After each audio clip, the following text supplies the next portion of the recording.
Dear students, welcome in S starter. देखिए मेरा थोड़ा गला आज बैठा हुआ है, तो मैं पूरी कोशिश करूँगा कि मेरी आवाज़ आप तक सही पहुँचे और आपको अच्छे समझ में आ जाए। आज मैं आपको असेसमेंट वर्कशीट 9 करवा रहा हूँ। ये मैथमेटिक्स की 16 नवंबर की रहेगी, क्लास 9 की। देखिए मैंने KVS के जो पेपर हैं टर्म फर्स्ट के, वो भी अपलोड कर दिए हैं।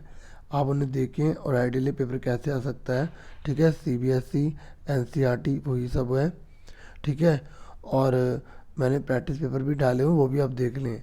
ठीक है, तो डिस्क्रिप्शन में आपको लिंक मिल जाएगा। और अब इसको भी समझिए क्योंकि आपके एग्ज़ाम पॉइंट ऑफ व्यू बहुत इंपॉर्टेंट है। तो पहला, यहाँ पर ये जितने भी 10 के 10 क्वेश्चन है ना, ये असर्शन और रीज़न से रिलेटेड है। ठीक है, तो सबसे पहले हमें दिया हुआ है every integer is a rational number. ये कह रहे जितने भी इंटीजर होते हैं ना, वो सब रेशनल नंबर होते हैं। बिल्कुल ट्रू। देखो इंटीजर जो होते हैं कंप्लीट नंबर होते हैं, लेकिन वो पॉजिटिव और नेगेटिव दोनों होते हैं। ठीक है, माइनस के भी होते हैं और प्लस के भी होते हैं, बढ़ते रहते हैं। ठीक है, और जबकि रेशनल नंबर वो होते हैं जिन्हें हम PY/Q की फॉर्म में लिख सकते हैं, क्यों जीरो नहीं होना चाहिए। तो ये तो ट्रू है।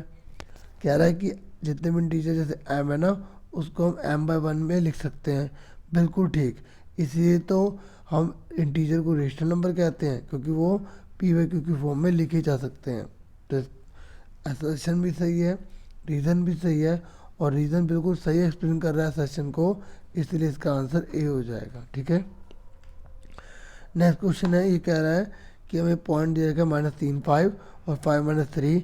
ये कह रहा है ये अलग अलग पोजीशन को दिखाते हैं। बिल्कुल सही। देखिए -3 और 5 कहाँ आएगा, अगर 1 2 3 माइनस का 3 यहाँ पर है और 5 यहाँ पर है, तो ये यहाँ पर आएगा। और x का 5 वाई का -3, एक्स का 5, अगर यहाँ 5 यहाँ आ रहा है और y यहाँ आ रहा है, तो ये दोनों कहाँ मिल रहे हैं, यहाँ आ रहा है। तो देखो दोनों अलग अलग जगह आ रहे हैं ना।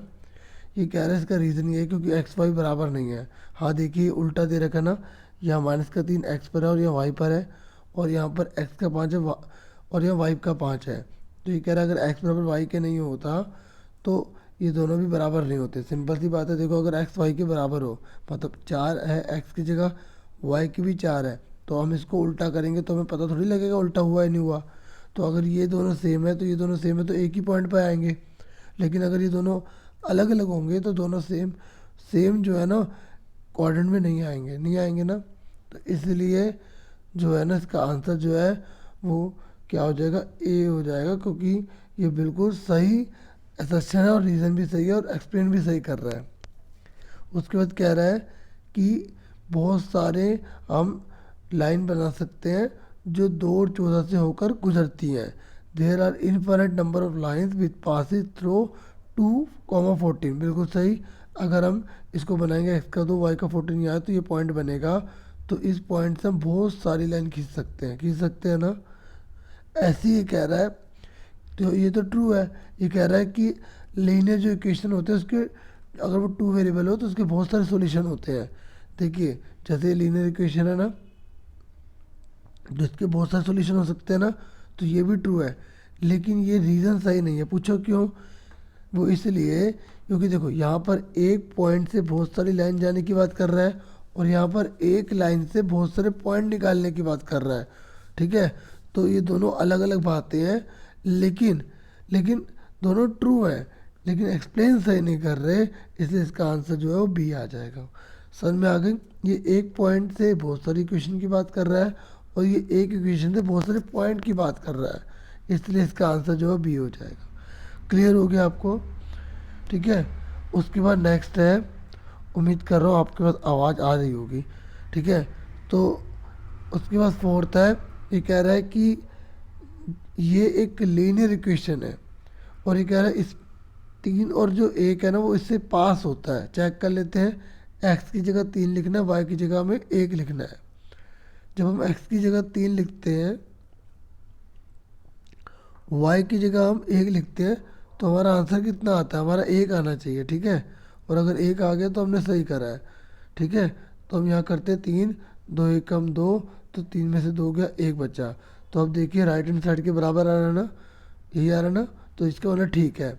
अभी कह रहा है कि इसका रीज़न ये है कि जितने भी सब पॉइंट होते हैं ना, वो जो भी ग्राफ पर होते हैं, मतलब जो भी हम इस लाइन का जो ग्राफ बनाएंगे, वो इस लाइन पर जो बनाएंगे ना, वो इस लाइन पर सारे पॉइंट नहीं होंगे, ठीक है ना। Every point lying on the graph is not a solution of x minus 2y is equal to 1।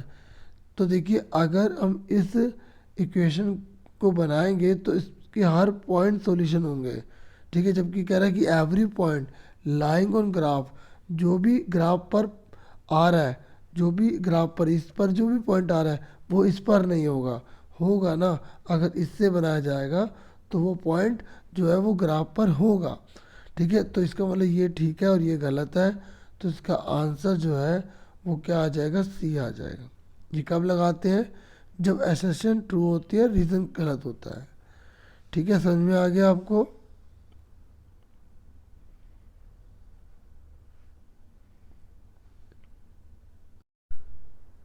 उसके बाद नेक्स्ट क्वेश्चन देखिए, ये कह रहा है triangle can have two obtuse angles. बिल्कुल गलत।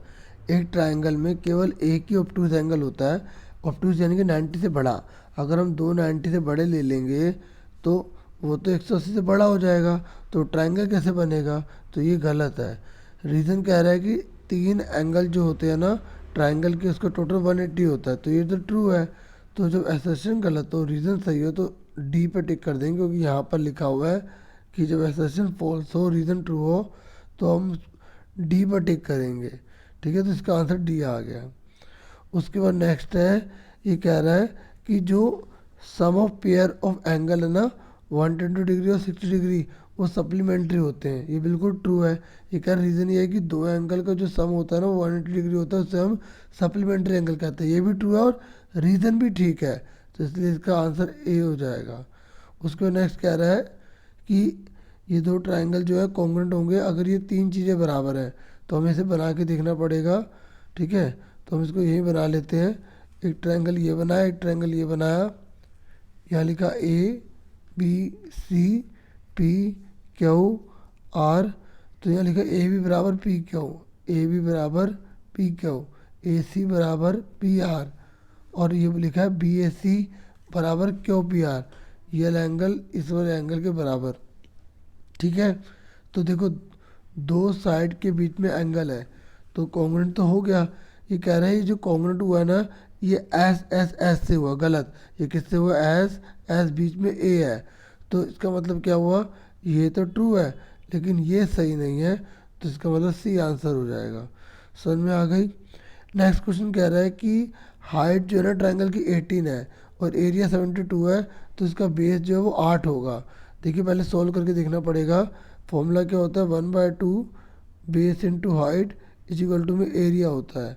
तो 1/2 बेस कितना दे रखा है हमें पता नहीं है, मान लेते हैं हमें पता नहीं है।